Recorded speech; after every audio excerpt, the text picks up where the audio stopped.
J'ai reçu quand j'étais plus jeune Jurassic Park au Super Nintendo. Donc, un jeu développé par Océan, développé, publié par Océan, une compagnie britannique, en 1993, disponible sur Super Nintendo, mais aussi sur la Jurassic Park Classic Collection. Donc, si vous voulez les jouer next-gen, donc sur PC, PlayStation, Xbox, Switch, vous pouvez l'avoir dans cette compilation-là, sortie sur Limited Run, mais aussi, pas juste en format physique, il faut aussi l'avoir en numérique. Moi, j'ai rejoué sur cette version-là, notamment parce qu'il y avait quelques... Ben, il n'y a pas grand-chose de bonus, là. Il y a comme la carte du jeu puis des save states. C'est pas mal ça. Mais sinon, au Super Nintendo, ça reste quand même assez facile à trouver. Donc, comme je disais, c'est un jeu que j'ai eu plus jeune qui, de prime abord, a l'air vraiment hot quand tu le pars. Il y a comme un côté qui rappelle un peu peut-être Zelda et tout. Mais rapidement, tu te rends compte que le jeu est comme pas très permissif, ou du moins un peu hermétique et tout. Donc, on va rentrer là-dedans. Non, en gros, le but du jeu dans Jurassic Park au Super Nintendo, c'est de récolter tous les 18 œufs de dinosaures. Là, on comprend que c'est potentiellement des vélociraptors qui sont éparpillés sur l'île. Et puis, de compléter certaines tâches, notamment, par exemple, exterminer un nid de vélociraptors, éliminer des dinosaures sur un bateau, appeler la côte. Là, vous comprenez, on vient de parler du livre. Puis comme je vous dis, c'est des éléments qui sont dans le livre et qui sont pas dans le film, en fait. Donc, qui sont, en fait, là-dedans. Donc, on va revenir là-dessus. On va rester dans le gameplay, mais on va justement parler un peu de comment ce jeu-là, dans le fond, a été conçu. En termes de mécanique, comme je disais, c'est un jeu vu de haut à la Zelda, donc dans lequel on a potentiellement quelques habilités comme 2 armes qu'on peut équiper. Donc on a toujours 2 armes et selon le type d'équipement qu'on trouve par terre, ces armes-là vont s'équiper dans la bonne slot, si on veut, par faute d'avoir un meilleur mot. Ce qui est intéressant dans ce jeu-là, c'est qu'il faut que tu ramasses à mitaine ces balles-là. Donc, tu as un bouton qui est juste pour te pencher pour ramasser des choses. Ce qui évite au moins de toujours comme ramasser les mauvaises munitions que tu veux pas avoir quand tu passes par-dessus. Tu peux aussi sauter, ce que tu peux pas faire dans Zelda. Pas très utile. C'est utile pour sauter par-dessus certains obstacles qui sont posés par terre, mais le jeu aurait pu potentiellement avoir aucun jump puis ça aurait été pareil. Donc, je pense pas que tu peux sauter par-dessus les dinosaures. Là. J'ai jamais été capable, mais peut-être que oui. On a aussi un radar qu'on débloque éventuellement dans le jeu qui va nous montrer vraiment les mouvements autour de nous. Donc, comme où sont les dinosaures par rapport à nous et tout. Ça, encore une fois, c'est un élément qui est dans le livre, qui est très important dans le livre. À un moment donné, le parc, comme dans tout le premier chapitre, on nous explique que la sécurité est capable de compter le nombre de dinosaures en temps réel grâce à des radars qui captent les mouvements puis qui donnent vraiment la quantité, la position exacte des dinosaures. Donc, encore une fois, c'est pas pour rien que ça prend le corps de l'écran, cette affaire-là. C'est un élément qui vient du livre. Donc, c'est canon, techniquement, cet état de mouvement-là. Et puis, c'est ça. Donc, pour progresser dans ce monde-là, comme je disais, on récolte les œufs qui vont comme, je pense, des fois gatekeeper certains événements dans le jeu. Mais le truc qui va vraiment bloquer la progression, souvent, c'est des cartes d'accès. Donc, chaque personnage du film a une carte d'accès qui va ouvrir des portes qui vont des fois donner accès à à compléter les missions, si on veut. Là. Je dis compléter les missions, mais ces missions-là sont toutes invisibles. Là. On en parlait dans pas long. Mais aussi, des fois, nous permettre de, par exemple, ouvrir des parties de la carte.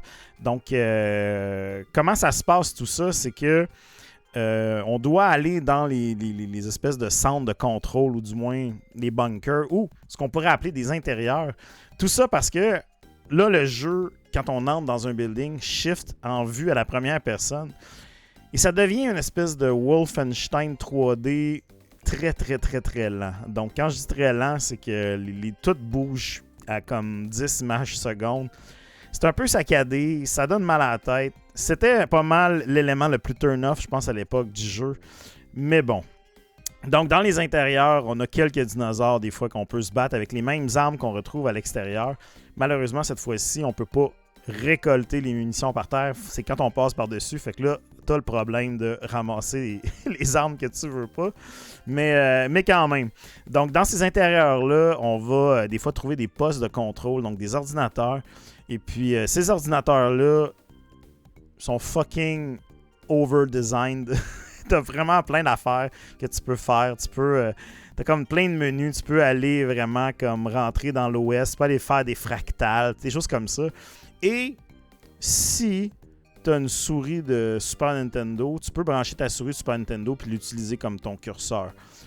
Qu'est-ce que ça donne? Fuck all, mais tu peux le faire, fait que pourquoi pas le faire? Donc, c'est écrit sur la boîte, tu peux le faire. Et puis, ouais, c'est ça, Max Guy qui se dit que c'est quand même joli pour du Super NES. Ouais, le jeu est super beau, la réalisation, tout est top-notch, il n'y a pas de souci là-dessus. Fait que ouais, donc, à partir de là, tu peux ouvrir des zones du parc, tu peux communiquer, mettons, avec la côte, des choses comme ça. Donc, comme je dis, pour recréer un peu les scènes clés du livre. Évidemment, il y a une bunch de dinosaures là-dedans qui sont pas mal tous les dinosaures qui sont dans le film. Là, donc, certains qui sont pas dans le film mais qui sont cool. Donc, tu sais, il y a même... Bon, je ne rentrerai pas dans toute la paléontologie de la patente, mais c'est ça. C'est les dinosaures les plus iconiques qui vont des petits dinosaures comme les Compsognathus là, qui sont microscopiques puis que tu peux littéralement électrocuter avec ton espèce de zapper électrique. Mais tu as aussi évidemment des T-Rex qui courent après puis que tu peux rien faire. Donc il faut que tu te sauves, pas te faire manger. Il y a aussi des grosses libellules.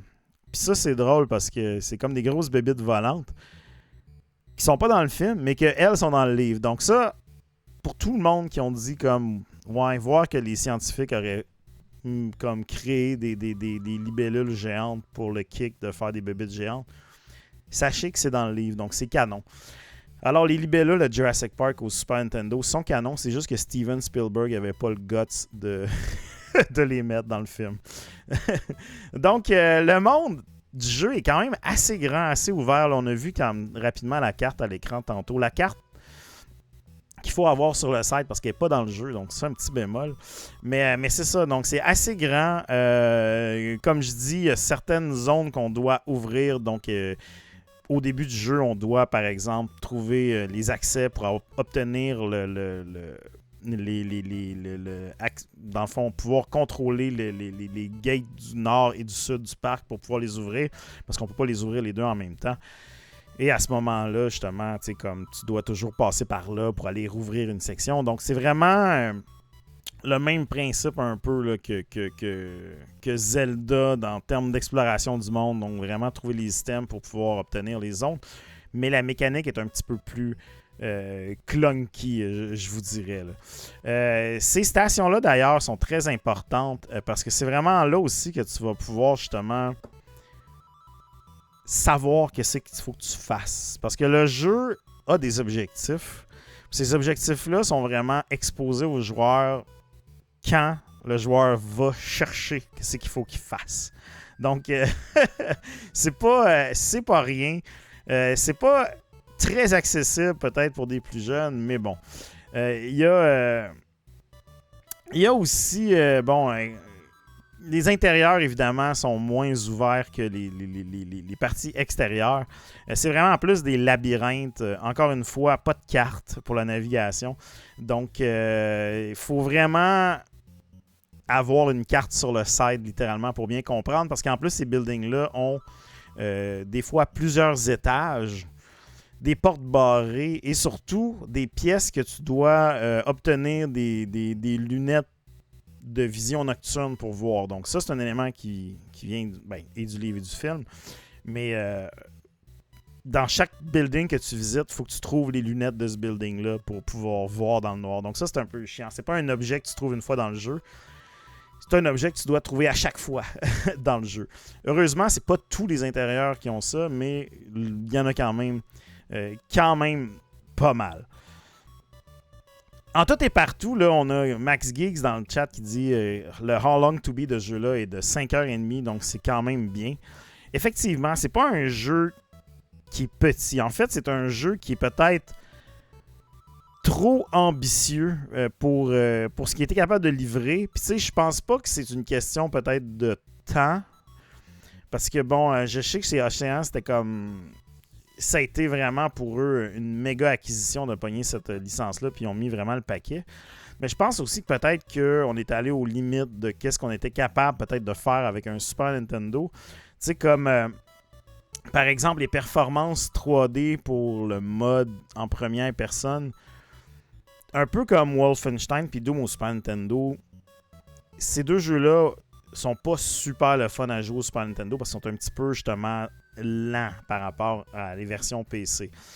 Donc évidemment, la version Jurassic Park, qui est comme 2 jeux en un si on veut, est pas aussi fluide et pas aussi accomplie non plus. Donc ces séquences-là, parce qu'il y a une version PC qui existe, sur PC sont même si c'est 2 jeux différents, il y a des ressemblances à ce niveau-là. Ils fonctionnent mieux sur un PC que sur une console, mais bon, ça fait quand même un bon, quasiment le 40% du jeu, ces séquences-là, donc c'est pas rien. C'est un peu pénible, mettons, de les vivre. Évidemment, les objectifs du jeu, comme je les ai décrits au début, le jeu a des objectifs qu'on doit compléter pour pouvoir finir le jeu. À tout moment, il n'y a aucune façon de savoir vraiment c'est quoi que tu as complété ou rien, à part d'aller justement sur les ordinateurs, contacter les personnes pour qu'ils te disent un peu genre « Oh, faut que tu ailles voir le bateau. Il faut que tu ailles voir le bateau, tu sais. » Donc, c'est un peu, encore une fois, un peu cryptique qu'est-ce qu'il faut que tu accomplisses, qu'est-ce qu'il faut que tu fasses. Mais comme je dis, ça suit les éléments du film, du livre, mais avec l'habillage du film. Donc, si tu as un peu l'idée, qu'est-ce que tu as lu le livre, dans le fond, ce jeu-là fait beaucoup plus de sens que si tu as vu le film, au final. Fait que, tu sais, il aurait fallu qu'il y ait un quest log et surtout, il aurait fallu qu'il y ait une carte. Autant à l'intérieur pour te montrer, comme dans un dungeon crawler, tu sais, voir où est-ce que tu es, qu'est-ce que tu as visité, qu'est-ce qui est nouveau. Parce qu'évidemment, toutes les pièces finissent par se ressembler. Mais tu sais, vraiment une place pour savoir, OK, où est-ce qu'il faut que j'aille. Tu sais, un quest marker, ça aurait été utile. Tu sais, mais bon, en même temps, tu sais, c'est un peu comme Castlevania 2. Tu sais, Castlevania 2 avait toutes pas ces affaires-là. Il y a du monde qui haïsse ce jeu-là à cause de ça, mais il y en a d'autres qui sont comme débrouillards puis qu'ils font leur propre carte puis ils finissent par trouver justement leur plaisir.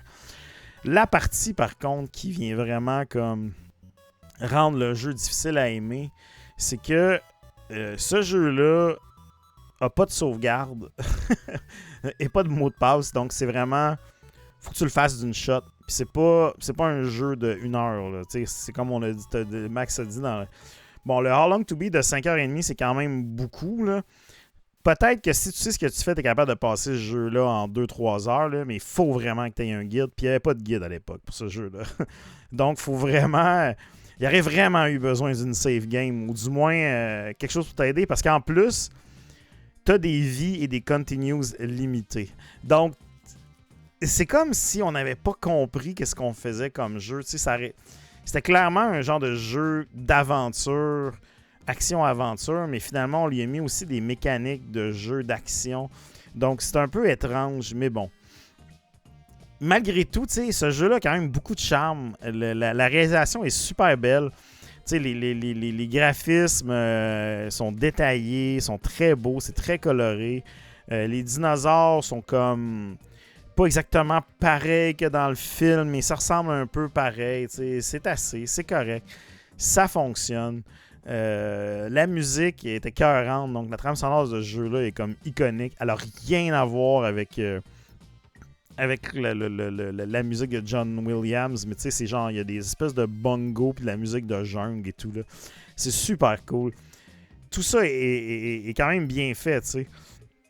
À part ce qu'on voit à l'écran, là, comme des fois les gens, t'as des autres personnages te contactent, puis là ça fait apparaître un espèce de gros fucking menu à l'écran là, qui vient tout cacher ce que tu fais. Un dialogue, ça c'est moins hot. Mais quand même, c'est super intéressant. Puis tu sais, ce qui est le fun avec ce jeu-là, c'est comme je dis, c'est qu'il est très inspiré du livre. Tu sais, c'est comme une interprétation des événements du livre, mais avec l'esthétique du film. Fait que tu sais, c'est comme si l'équipe de Océan avait eu accès, dans le fond, à des images de production du film, mais pas au scénario, ou du moins pas au scénario complet. Puis là, ils ont fait comme, ça doit ressembler au livre ou whatever. Et puis, c'est ça. Comme je disais, toutes les armes, même les armes dans le jeu, sont comme vraiment inspirées de l'armement qu'on a dans le livre. Tu sais, les grenades de gaz, c'est un élément qui est dans le livre, donc du gaz neurotoxique qui fige des ennemis. Genre, les roquettes, c'est genre, c'est Muldoon qui a littéralement un lance-roquette parce qu'il se dit que si un jour il faut qu'il poive le T-Rex, ça va y prendre un bazooka pour le faire. Donc, tu sais, c'est tous des trucs, comme je dis, qui viennent du livre. C'est un détail quand même assez cool. C'est quand même comme le gros maringouin que je mentionnais tantôt, un moment donné, c'est dans le livre, il y a un gros crise de maringouin. Puis les personnages sont comme, ok. Les objectifs, exterminer les dinosaures pour pas qu'ils sortent en bateau, ramasser les œufs. Encore une fois, tout ça, c'est vraiment une intrigue du livre qui n'a rien à voir dans le film, finalement. En fait, qui est légèrement abordé dans le film. Mais bon. Donc, ce jeu-là est vraiment un complément maladroit du film qui, pour vrai, corrige ces erreurs-là, met des objectifs clairs, met une save game, puis met une carte dans ce jeu-là. Et puis, pour de vrai, ça devient très jouable. Moi, je l'ai fait en complétant... Je l'ai complété avec un guide pour justement être capable de savoir qu'est-ce que c'est qu'il faut que je fasse. Puis, tu sais, justement, avoir une carte des intérieurs. Puis, pour vrai, si j'avais eu ça à l'époque, je l'aurais probablement complété haut la main. Donc, évidemment, vous comprendrez, j'ai encore ma copie d'enfance au Super Nintendo ici, là, complète en boîte. Là. C'est encore... c'est ma bonne vieille copie, donc ça n'a pas changé. Cependant, comme je disais, il y a la version de Limited Run qui est beaucoup plus jouable et accessible parce que justement, tu peux faire un save state. Tu as même une fonction pour rewind. Donc, si tu veux le compléter, je te suggère vraiment de le faire sur la compilation. C'est vraiment plus simple. C'est vraiment meilleur pour ça. Mais bon, malgré tous ses défauts, je trouve que ce jeu-là... Puis ça, je pense que tout le monde qui l'a joué dans le temps et le rejoue encore aujourd'hui un peu avec le même sourire, le même... C'est un jeu qui est pas... C'est un peu comme Castlevania 2. C'est pas des chefs-d'œuvre, mais c'est pas des désastres non plus.